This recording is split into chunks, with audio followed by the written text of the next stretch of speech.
Hi friends, അപ്പോൾ good morning. രാവിലെ തന്നെ നല്ല മഴയാണ്. ഇന്നലെ രാത്രി 4 മണിയായിട്ട് കിടന്നുറങ്ങിയപ്പം 3 മണിക്കൂറേ കിടന്നുറങ്ങിയിട്ടുള്ളൂ. നമുക്ക് നേരത്തെ രാവിലെ ട്രെയിനിങ്ങിന് ചെല്ലേണ്ടതാണ്. അപ്പോൾ പെട്ടെന്ന് ഞങ്ങൾ ഒരുങ്ങി ഇവിടെ നിന്ന് വെക്കേറ്റ് ചെയ്യുവാണ്. Kerala institute of local administration എന്ന് പറഞ്ഞ ഒരു ട്രെയിനിങ് സെൻറ്ററിൽ വെച്ചിട്ടാണ് നമുക്ക് ട്രെയിനിങ്. അപ്പോൾ ഇവിടെ നിന്ന് ഒരു 10 മിനിറ്റിൻ്റെ ദൂരം ഉണ്ടായിരുന്നുള്ളേ. പുറത്തിറങ്ങിയപ്പോൾ തന്നെ ഒരു ഓട്ടോയും വിളിച്ച് ട്രെയിനിങ് സെൻറ്ററിലേക്ക് ചെന്നു. ഇവിടെ മഴ പെയ്താലുണ്ടല്ലോ തണുപ്പില്ല കേട്ടോ. മൂന്നാറിലാണെങ്കിൽ മഴ പെയ്തില്ലേലും തണുക്കും, പിന്നെ മഴ പെയ്താൽ പറയുകയേ വേണ്ട. അപ്പം അങ്ങനെ നല്ല തണുപ്പായിരിക്കും ഇവിടെ. പക്ഷെ നല്ല മഴയായിരുന്നു ഇന്നലെ എല്ലാം. എന്നിട്ട് ഫാൻ ഇട്ടിട്ടാണ് കേട്ടോ ഞങ്ങൾ കിടന്നുറങ്ങിയത്. അപ്പം അതുപോലെ ഇവിടെ മഴ പെയ്താലും തണുപ്പ് തോന്നിയില്ലായിരുന്നു. രാവിലെ ട്രെയിനിങ് തുടങ്ങുന്നതിൻ്റെ സമയം പറഞ്ഞേക്കുന്നത് 9 മണിയാണേ. ഞാനും അച്ഛനാണെങ്കിൽ ഏത് സമയം ലേറ്റാണ് പോകുള്ളൂ. എല്ലാ ട്രെയിനിങ്ങിലും ലേറ്റായിട്ട് പോകുന്നത് ഞങ്ങളായിരിക്കും. അതേപോലെ പെട്ടെന്ന് ഇറങ്ങുന്നത് ഞങ്ങളാണ് കേട്ടോ. എനിക്ക് തോന്നുന്നു ഇന്നും ഞങ്ങളായിരിക്കും ലേറ്റായിട്ട് പോകുന്നതെന്ന്.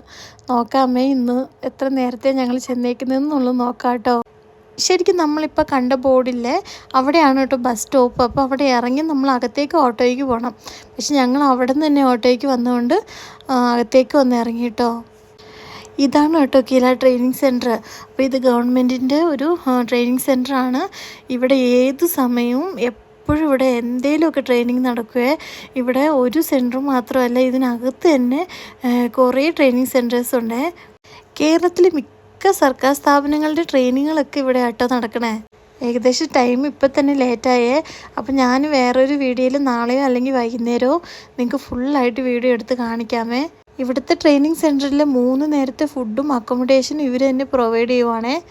അപ്പം നമ്മളങ്ങനെ പെട്ടെന്ന് ഫുഡൊക്കെ കഴിച്ചു.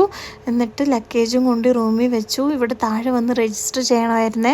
റൂം രജിസ്റ്റർ ചെയ്യുമ്പോൾ നമ്മുടെ പേരും ഫോൺ നമ്പറും ചോദിക്കും. അപ്പം നമ്മുടെ ഫോണിലേക്ക് രജിസ്റ്റർ ചെയ്തു എന്നുള്ളൊരു മെസ്സേജും കൂടെ വരും. എന്നിട്ട് നമ്മൾ റൂമിലേക്ക് ചെന്നു കേട്ടോ. ഞാനും അച്ചുമായിരുന്നു ഒരു മുറിയിൽ. പിന്നെ പറഞ്ഞ പോലെ ഞാനും അച്ചു കേട്ടോ ഏറ്റവും ലാസ്റ്റ് വന്നത്.